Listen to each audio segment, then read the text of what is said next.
What's up, you guys? Teller checking in for UFC Singapore. I know I'm a little late to the party. I'm filming this Wednesday morning. You guys know normally I like to have these videos out to you guys by the Sunday or at least by the Monday prior to fight night.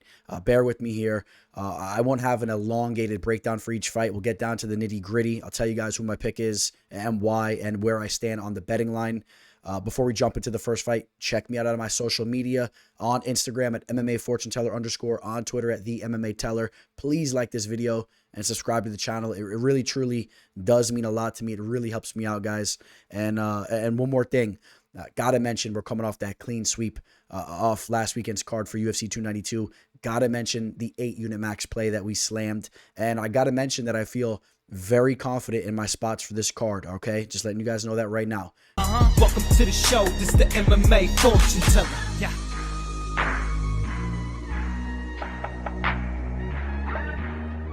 The MMA Fortune Teller. The Teller.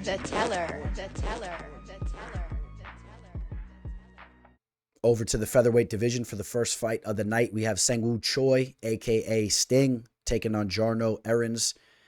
Sting, speaking of Sting, for all you old school wrestling fans, if any of your buddies back in the day were giant Sting fans, you should have kept them at arm's reach. The guy never said a word, had basic face paint, and just never did it for me. Jarno Errens, 28 years old. I think that he is somewhat of a promising fighter. I know he just lost his UFC debut against William Gomis. I think that William Gomis is proving to be a pretty well-rounded, talented fighter. In that fight, Gomis proved to kind of have the better striking and also mix things together better overall. He had some takedowns. Jarno Errens, fighting out of the Netherlands. You would obviously assume he has some talented striking, the Dutch kickboxing and all that. But you also take a look at his resume, and you see that he also has 5 submission victories. In fact, he has just as many submission victories as decisions there, tied for the most ways that he's getting the job done, more than knockouts. But I would caution you guys, if you take a look at who he's subbing in those fights, it's very early on in his career, and he's subbing guys that just probably are just not even barely on the level of being a pro. You take a look at the resumes, guys making their debuts and whatnot. So I would not overvalue that aspect of his fight game, even though you got Choi, who's losing all types of ways, getting knocked out, decisioned, and submitted. Choi is a very talented fighter. I like his striking a lot. He's rangy. He's diverse. He has that Taekwondo type background, fighting out of South Korea. But as of recently, he's really running into some trouble in his fights. He's on a 3-fight losing skid. But more importantly, it's the way that he's looking in these fights. He's putting himself in harm's way consistently throughout all these fights. He's there to be hit. He likes the pressure. He's extremely tough, but he is susceptible to being tagged and kind of broken down. Michael Trozano just finished him up in the first round. He was submitted by Alex Caceres. And the Joshua Coulibaugh fight, he was hurt very badly throughout that fight. That's the fight I'm really referring to when he showcased his toughness. Very tough. He'll continuously come forward, but you got to kind of be a little skeptical about how he's going to look if he gets hit with the big shot, or if Jarno Errens just looks to really bring the fight to him and cracks him with something, or really starts to impose his will. That being said, I do believe that Choi still shows to be a better overall fighter at this point in time. We need to see more from Jarno Errens. Doesn't have any real big wins on his resume. We know that Choi, when he puts it together, he is a talented fighter. I gotta side with Choi here, but this is a fight that I'm not really overly confident in. We take a look at the line, and we've consistently seen money coming in on Errens. You take a look at my bookie.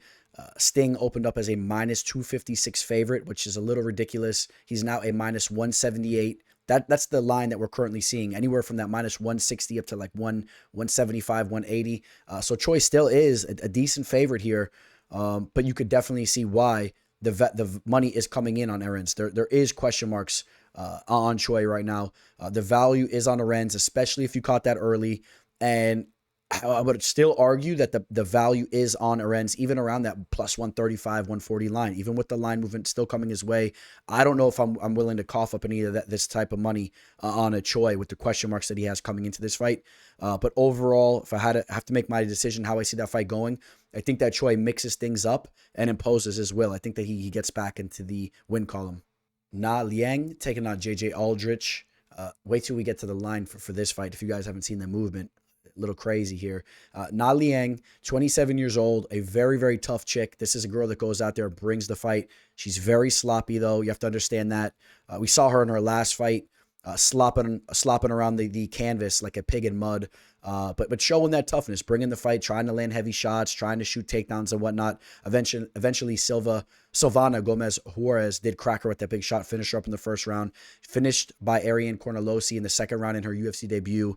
And then other than that, you take a look at her resume, extremely, extremely padded. A loss to Maria Agapova early on, a recognizable name. Anytime that she's faced off with a decent opponent, she's pretty much lost. And then you take a look at the 19 victories. I wasn't impressed with any of them.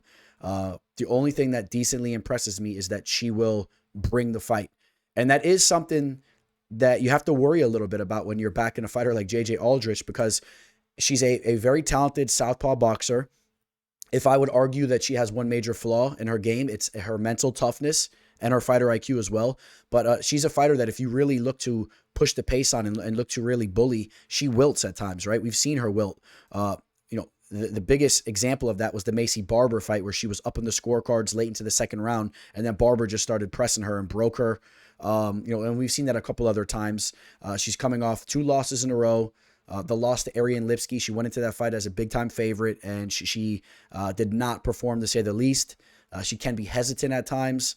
And, that all being said, listen, JJ Aldrich is the more polished fighter. And she does have some grappling, too. She showcased that her grappling has been developing, but I am a fan of her boxing. I just wish that she had a little bit more confidence in herself and a little bit more heart and toughness. And I think that she could be a problem in the division, but she still has some time to try to clean things up. I don't think she'll ever be what she could have potentially been. Years ago, this is a fighter that I was watching for some years. I like the technical abilities of her striking. I think that she could knock Na Liang out. Liang is sloppy. I could see her just trying to push the pace in Aldrich and just making a mess of herself, and Aldrich maybe getting a finish. Aldrich has a 1.5-inch reach advantage, both women the same height. Give me JJ. Let's not make that too complicated there. JJ opened up as a -1111. Okay. It's too complicated for me to even say that. What is that? 1111 favorite. She's now a -625, which is still a very high line, especially for women's mixed martial arts. And I would not necessarily recommend that you target any of these types of lines. I would realistically want JJ around a -300 for me to even mix that into parlay or whatnot. But I know it's kind of contradictory, but I still wouldn't even want to touch Na Liang, even with the high plus value even now, though. She's so unreliable based on what I've seen on tape. But give me JJ Aldrich. I'll sit back.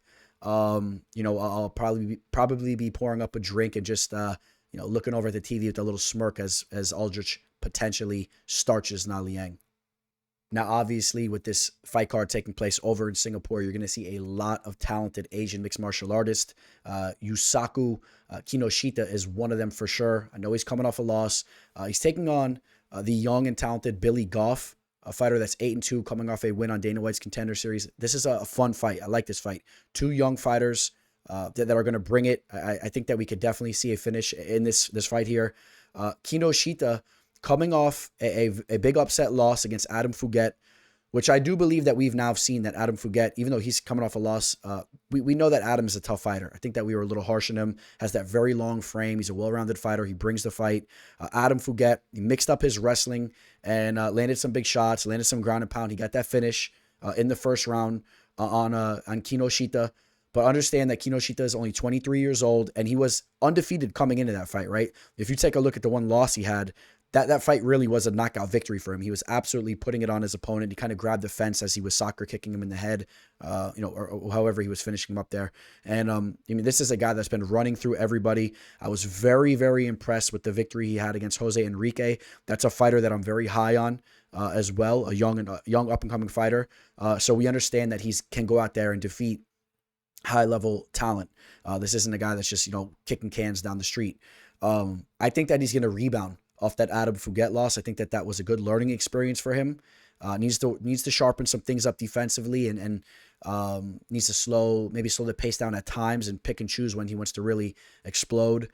Billy Goff is a fighter that Has been shown to be tagged a little bit. Defensively, he needs to work on some things as well. Coming off the knockout victory against Szymon Smitrowski, he was landed on a little bit, eventually got that knockout. But I am going to be taking Kinoshita to get the job done here. Opened up as a minus 153.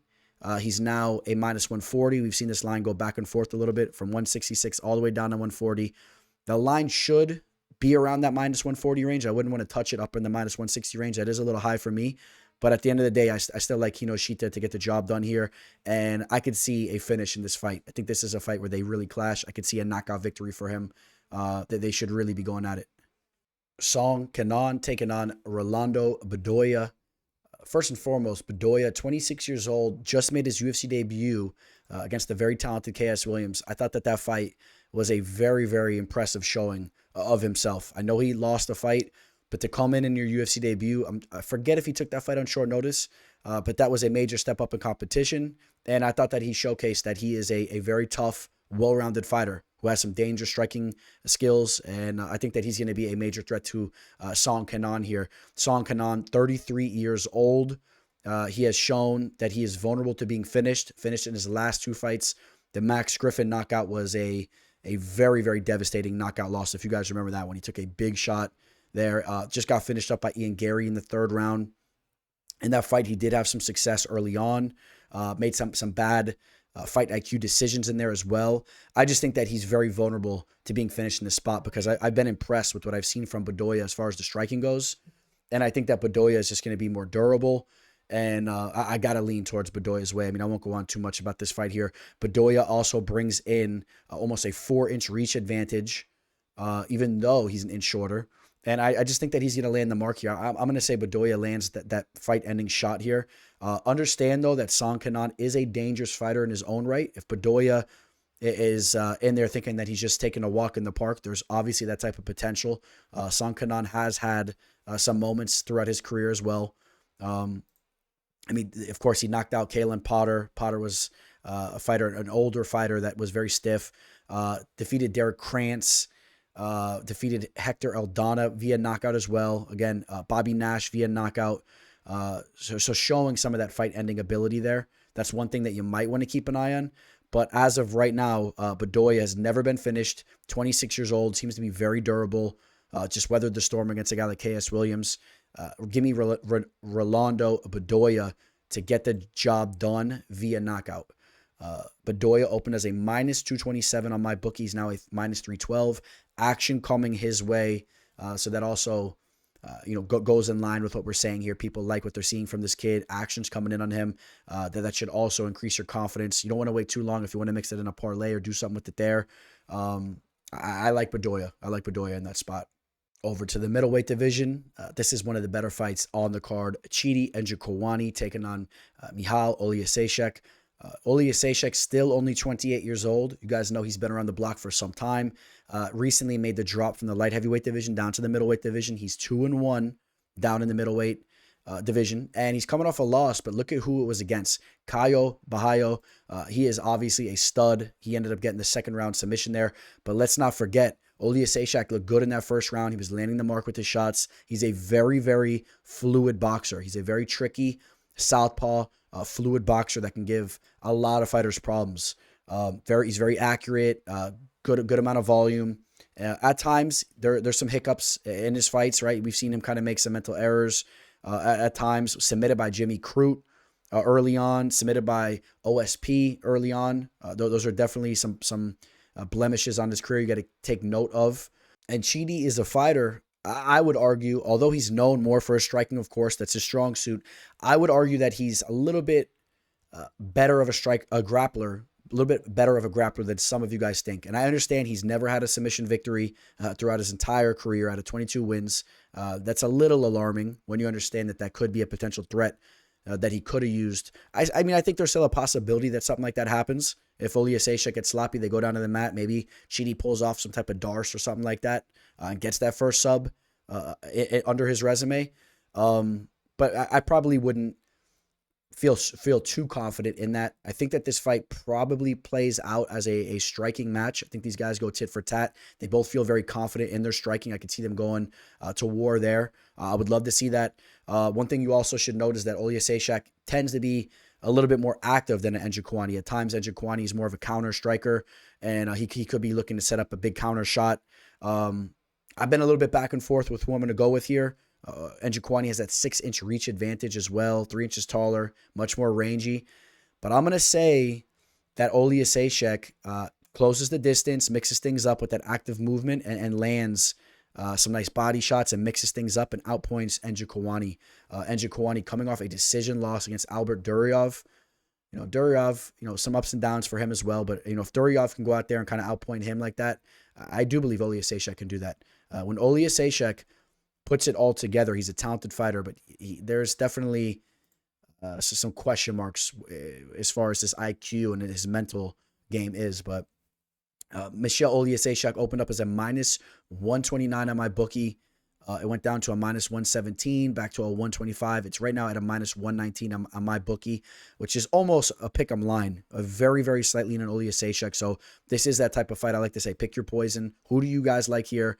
I do like Oleksiejczuk, just based on the fact I think he'll have a little bit more volume and pressure in this fight, which could pay dividends if it goes to the judges' scorecards. Toshiomi Kazama taking on Garrett Armfield. Fight taking place in the bantamweight division.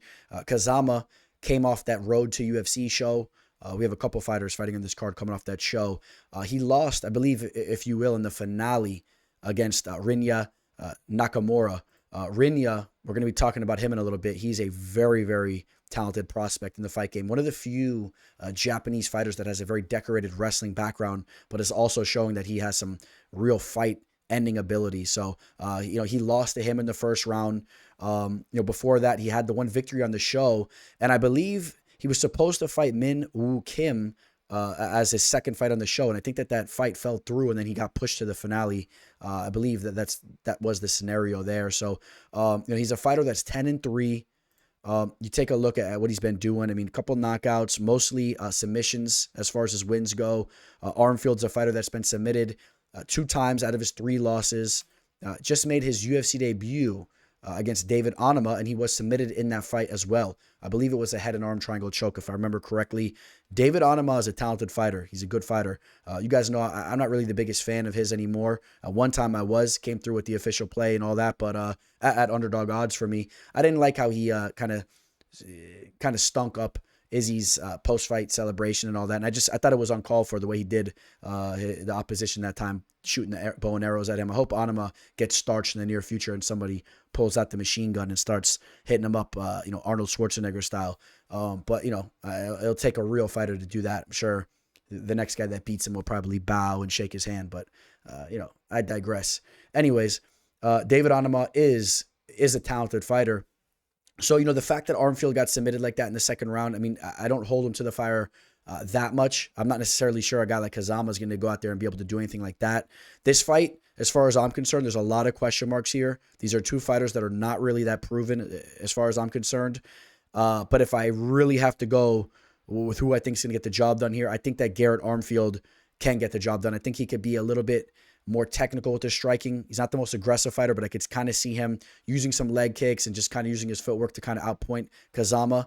And if I have to go with the pick here, I'm going to go with Garrett Armfield. I think there's some question marks on both these fighters, though. I'm not really sold on Armfield at the moment. He opened up as a -181 favorite and dipped down to a 188, and then it's been going the other way now. He's a -175. I think that it's more realistic that the line comes back down. I mean, I don't know who's all attacking Armfield at almost 2-1 odds. And I can understand why to an extent, but I'm not necessarily in agreement. It's more of a fade on Kazama. He just might be a complete flake that's shouldn't even be fighting under the UFC banner, right? I mean, the UFC's looking for some Asian talent. He's a guy that was on the show, and he's taken some losses. That I could kind of understand. If you want to go that route, if you're a believer in that, then go ahead, target Armfield. I need to see more from him, though. But I will edge him to get the job done. I do side with him here. I'll take Garrett Armfield, but maybe you can get him at -160, 165. That'd be a better line. Waldo Cortes-Acosta taking on Łukasz Brzeski.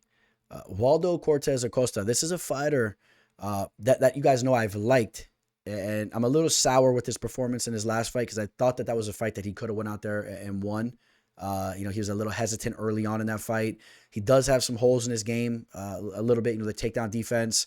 He's very prone to being tagged up with leg kicks. He's very heavy on that lead leg. He likes to box it out, and he's susceptible to being leg kicked. Not sure how much of a threat Brzeski is there, to be honest. I'm not impressed with what I've seen from Brzeski. But back to Acosta, I think that this is a fighter that if he puts it all together, he could be an actual legit UFC heavyweight fighter. I'm not saying this is a guy that's going to be fighting for the title, but I think he can go out there and get some knockout victories and have a nice little resume, when it's all said and done. Łukasz Brzeski, I'm not necessarily thinking that he's that type of fighter. I'm actually thinking he's a fighter that is going to get cut from the UFC in the near future. 31 years old. He's dressing up for Halloween a little bit early, coming out in his Frankenstein costume, very stiff and zombie-like, coming off losses to Carl Williams and Martin Buday. Martin Buday, I know he just had a big submission victory, but I'm not really sold on Buday either in that fight. Two very slow, stiff heavyweights. He submitted Dylan Potter on Dana White's Contender Series. He used his size and whatnot. I don't know. I'm just not too high on Brzeski. I see Acosta having a major edge in the speed and striking fields in this fight. And warranted, Waldo doesn't slip on a banana peel and struggle with his takedown defense, and Brzeski gets on top of him and pulls off a sub, similarly to what we just saw Buday do, something like that. Or if he just absolutely, not even. Let's just say if Brzeski maybe chews up Acosta's leg, not even though. If he goes that route, it doesn't matter. Acosta will be countering with his boxing, and Acosta still will edge out a decision there. And he also might land some heavy shots. So I'm not really fearing the leg kick avenue for Brzeski. I think Brzeski needs to use his wrestling and try to sub Acosta and get on top of him somehow. And I just don't really see it here. I think that Acosta can use his footwork. He has that baseball background, throw some nice overhand rights, and he could potentially tag Brzeski up with some big shots. Brzeski's only been finished once via knockout in his career, only finished once in general. I would edge this fight going to a decision. Acosta has shown at times to not really have that killer instinct either. He has no problem just going in there, scrapping it up for a couple rounds. So, he has a couple knockouts, I know that, but still, I feel this is a decision victory for Acosta. It's still the heavyweight division. He might land that big shot, but give me Waldo Cortes-Acosta to get the job done. He opened up as a minus 312 on my bookie. Action went his way. He was a minus 333, and now it's going back to a minus 256. So if you're looking to target Acosta in a parlay or something like that, monitor that line, and maybe you can get it down to the 230 range, which would be great. 240 range is obviously better as well. But if you see it dip back the other way, then maybe you want to jump on it if you're like an Acosta. I think he goes out there and gets the job done. He'll be the better fighter. Up in the heavyweight division, Junior Tafa. You guys know this is a little bit of a sore spot. We had a big play on Junior Tafa in his UFC debut. He almost had that knockout against Muhammad Usman. Didn't get it and then struggled with the takedown defense. He's taking on Parker Porter here, a.k.a. Porker Parker. Porker's a good dude. No shame towards his way. He's 38 years old now. He's coming off a big victory. He just broke down, I think his name was Braxton, right? Braxton Miller, that fighter that was making his UFC debut. Braxton Smith, excuse me, who was a real fight finisher. Parker looked good in that fight, and I liked the way he was talking on the mic too. I was actually happy for him to get the job done there. Before that, he got knocked out against Justin Tafa, the brother of Junior. Was submitted by Jelton Almeida before that. No shame in that loss there. And a couple of victories in a row before that. Alan Budat, Chase Sherman, Josh Parisian. He has shown that he's susceptible to being hit at times. Chris Dawkins finished him up via knockout. We talked about the Tafa knockout. That is something that's definitely going to play in effect in this fight. Junior's going to be throwing absolute grenades at Porker's head. He's going to be throwing bombs at him straight up. He puts so much into his shots, which it's really a bad thing because he needs to sit down a little bit more in his shots. He needs to be prepared for the opposition to shoot on him. Because a lot of times that's what happens. We saw that against Usman. He's throwing those big bombs. He's getting sloppy, and then he's getting taken down. I think we could see something very similar in this fight here. Porker is a guy that's well-rounded. He knows how to be savvy and maneuver around big shots at times and mix things up. We've seen that in some of his victories. But at times, Porker is also a fighter that's willing to trade on the feet. He's a tough dude, so he might go out here and look to throw back at Junior, and I think that could be a big problem for him. Because I think that Tafa will starch him. And in fact, that's the route I'm going to go. I'm going to give Junior another shot here. I'm going to say Junior gets the job done via knockout. Remember, Junior Tafa, only 5 pro MMA fights, but this is a fighter that has a lengthy experience kickboxing. He's been kickboxing since he's a young kid. All right, so he's very comfortable there. He just needs to learn the MMA game more so. He needs to understand that when he's going for the kill on the feet, that this isn't a kickboxing match and the opposition can shoot in on him and take him down. He needs to be prepared and ready for that defensively. And if he is, even if he is just enough, he's going to go out there and knock a guy like Porker out, especially if he makes him work for those takedowns and stuffs a couple. Porker will be breathing heavy. He'll get starched. And that's where I'm going to go with my pick here. Junior Tafa getting a knockout. I'll say he gets a first-round knockout. He opened as a -120 favorite, and he is now currently a -151. And it was a 161. It just dipped back to 151 for a second. And yeah, I expect the line to favor Tafa a little bit here. I know it opened up at almost pick'em odds, but I think that Tafa will settle as the slight favorite here, right around that 150, 140. And, you know, he has the youth going his way. He's got the big power, and we've seen Porker knocked out before, and he's old. He's 38 years old. So, yeah, give me Junior via knockout. This is really a great fight taking place in the women's flyweight division. Taila Santos taking on Erin Blanchfield. I mean, this is a championship caliber fight. A lot of people thought that Santos should have defeated Shevchenko. She should have been the champ. Erin Blanchfield, a lot of us have her crowned as the future champ. At least I do. Erin Blanchfield, in my opinion, she is the best flyweight fighter right now. I could see her using her grappling to get the better of Shevchenko at this point. Shevchenko has taken a step down. Grasso, a very talented fighter. I think that Blanchfield would use her grappling to take that fight. Taila Santos showed some real evolution against Shevchenko using her grappling. We know she has some striking abilities as well. She'll have a 2-inch reach advantage here. She's 2 inches taller. She's a little bit more of the rangy fighter. Erin Blanchfield, in my opinion, she really showed some growth in her striking in her last fight against Jessica Andrade. I know she eventually got that submission, but I do believe we're seeing growth in her overall game. She's a very tough fighter. She almost reminds me, stick with me here, of a female Khabib, in the sense that she's able to use her striking more so because the fighters are worried about the takedown, and she's able to march forward and have that confidence because she's so well-rounded. And that's what we've been seeing from her recently. We know that she made easy work of Molly McCann, submitted JJ Aldrich. We just talked about her earlier. Absolutely just mauled Miranda Maverick with her wrestling for 3 rounds. Took out Sarah Alpar, Brogan Walker, Victoria Leonardo. I mean, she's really put together a nice little resume as of right now. The one loss coming by way of Tracy Cortez back in the day, a good fighter. And you have to understand, Blanchfield's only 24 years old. She was very young when she took that loss. I think she's the truth. I think that you can nitpick this matchup here and say, oh, this is what Santos does good. This is what Blanchfield does good. I'm gonna cut it to you guys like this. I think that Erin Blanchfield has the X factor, just in the gameness that she has. She's just such a gamer. I think that she just goes out in this fight and bites down on her mouthpiece, and she just gets the better of Santos wherever this fight goes. But specifically, I expect her to get the better of those grappling exchanges. Santos has good jiu-jitsu, but I think that Blanchfield will defend, and she'll get on top, and she'll get the better of those positions, and she'll take a decision victory. So I got Erin Blanchfield here, and you guys know I think that she will be the champion in the near future.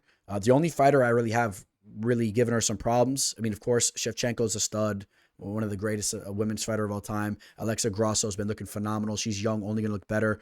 Tatiana Suarez is the fighter that you got to watch if she's, going up in weight. She's fighting in the strawweight division. She can fight anywhere from the strawweight to the bantamweight division. So eventually Suarez and Blanchfield could be a fight that we see. But I like Blanchfield here. And Erin Blanchfield right now, let's take a look at my bookie. Open as a -136. Action coming her way. She's a -149 right now. She's a -145 on Bovada. Action actually going the opposite way. Open as a 155 and action going the opposite way. I understand why some of you guys want to keep this line close. I get it. It's a women's fight. Santos has looked good. She's hungry right now, but I like Blanchfield to win a decision. So we talked about him a little bit earlier. We got Rinya Nakamura taking on Fernie Garcia.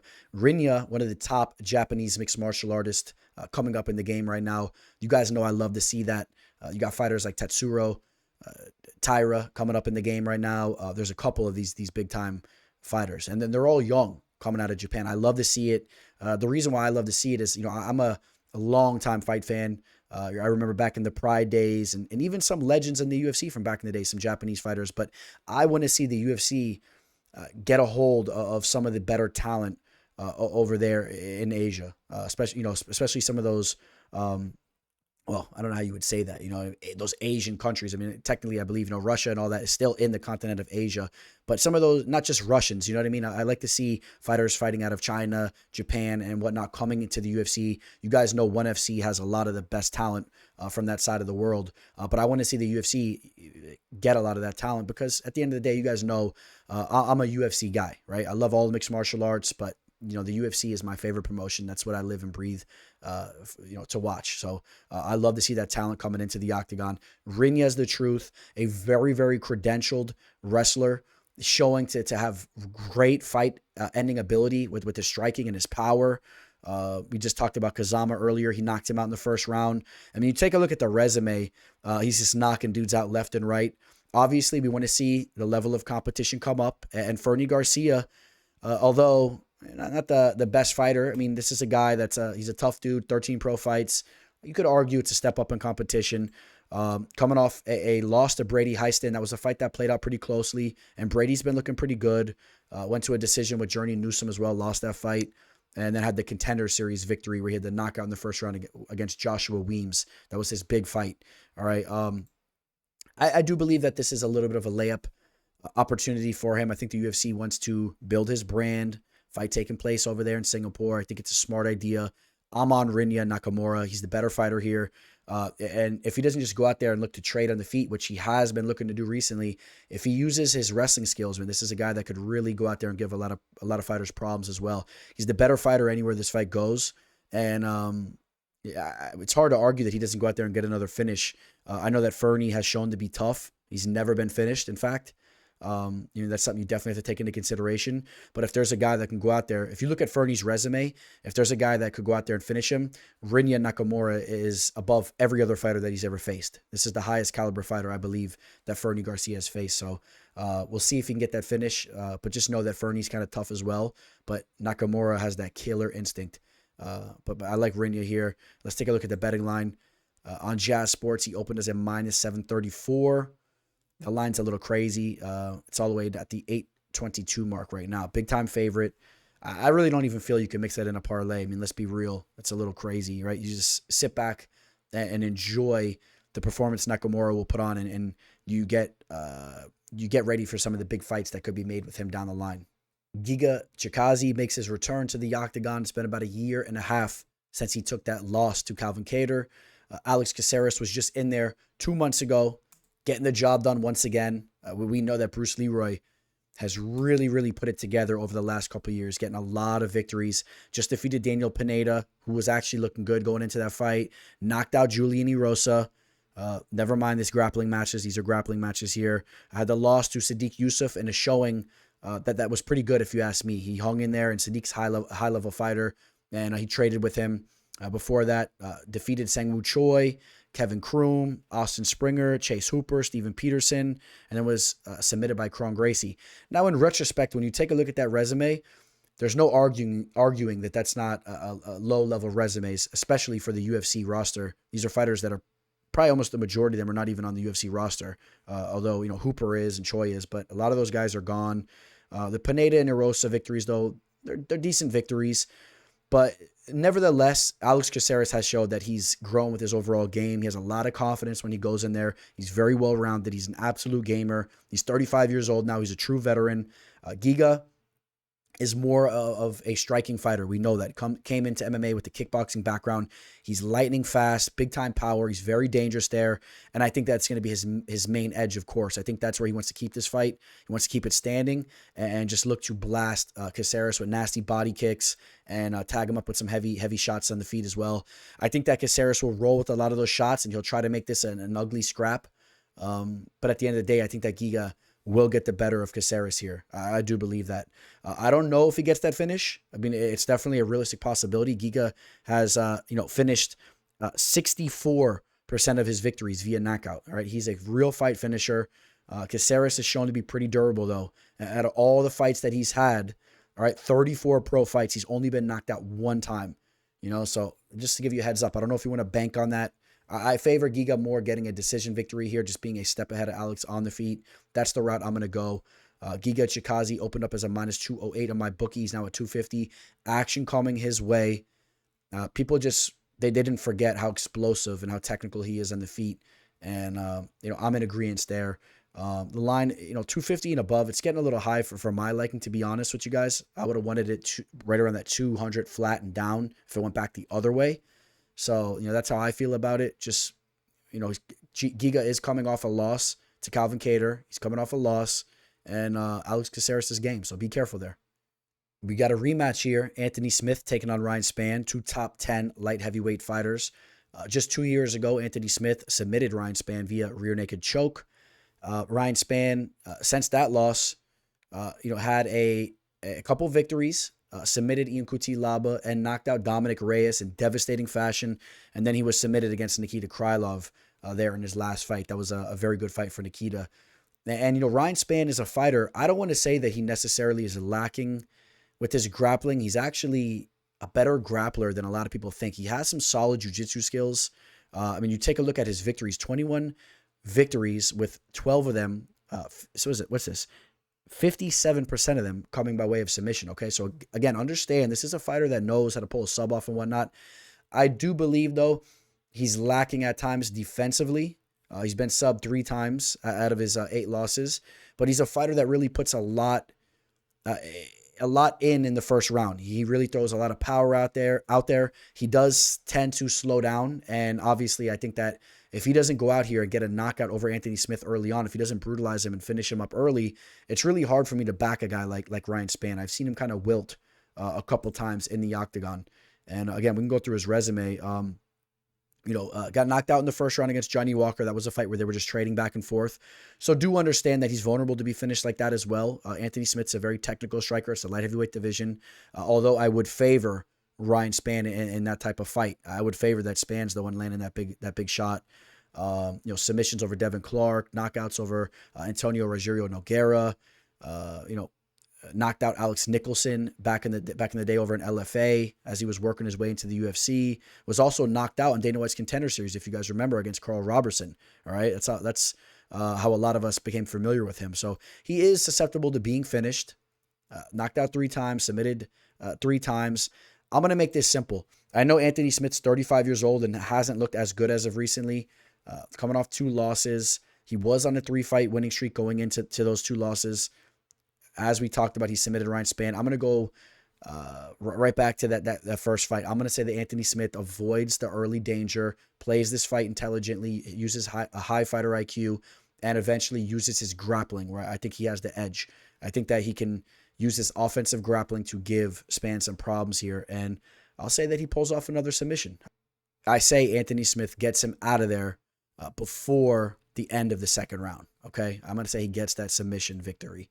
And, a much-needed victory for Anthony Smith there. So we take a look at the betting odds, and Anthony Smith opened up as a plus 115 underdog. He hit that that plus 125 line. This is a guy that just beat him too, right? A year and 10 months ago, and he's coming in as the dog. Interesting. And he's settling in as a dog right now. So I think that will be the case when they enter the cage, and I'll say there's more value on an Anthony Smith, and I'll pick him to get that sub again. Over to the main event. People feeling like this fight is a big mismatch. We understand that they want to put the Korean Zombie in a headline position for a card taking place in Singapore. He's such a big name, such a fun fighter to watch. But I'm in agreement. I think that Max Holloway is really gonna work him in this fight. Max Holloway, still only 31 years old, one of the best mixed martial arts boxers that we've ever seen. You can't get the image out of your mind of him just piecing up Calvin Kattar, yelling that he's the best boxer in the MMA game. It's hard to argue with him. He definitely is in the top 5, if you ask me. And I think he's going to really land on the Korean Zombie. The Korean Zombie is there to be hit, right? He always has been. He's extremely tough, and he's dangerous coming back at you. But he is a fighter. I still think about when he got head kicked, knocked out against George Roop back in the day in the WEC. Coming off that knockout loss to Alexander Volkanovski. I was there for that fight. It was really a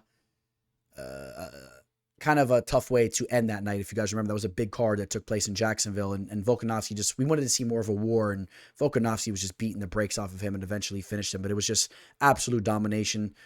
Before that, he did have a victory over Dan Ige, okay, an underrated victory. Dan Ige is serious talent.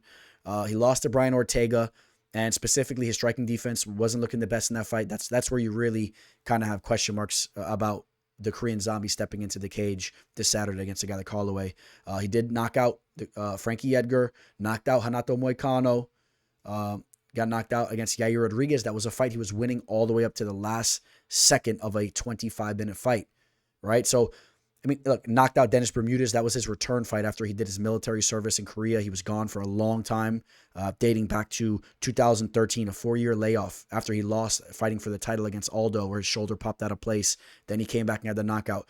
Honestly, when you take a look at his resume coming back, it's not as bad as some of you guys think, right? Lost to Volkanovski, Yair in a fight he was winning, and then Ortega. So, but I still do believe that Holloway is just going to be way too much. If your name ain't Alexander Volkanovski these days, good luck beating Holloway. I mean, your name better be Dustin Poirier in that case. And even right now, you give me a rematch between Poirier and Holloway, I don't know. I don't know how that's going these days.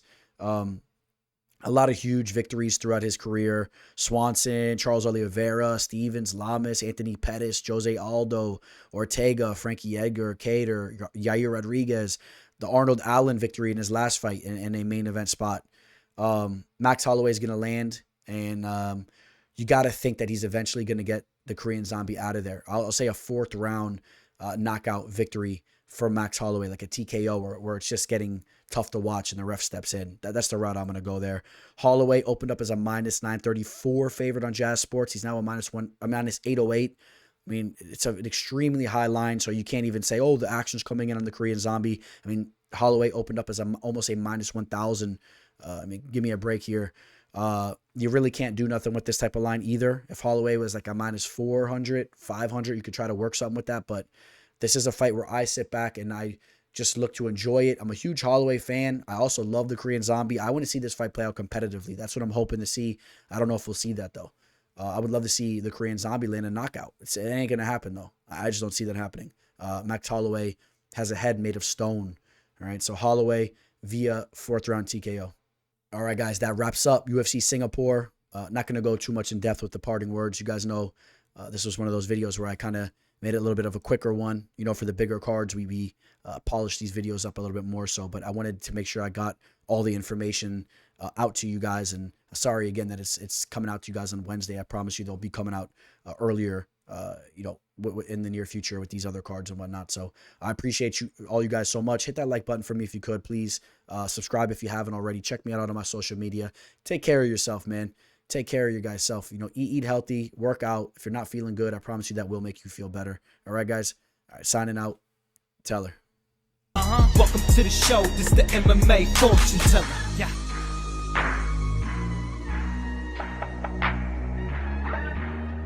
The MMA fortune teller. The teller.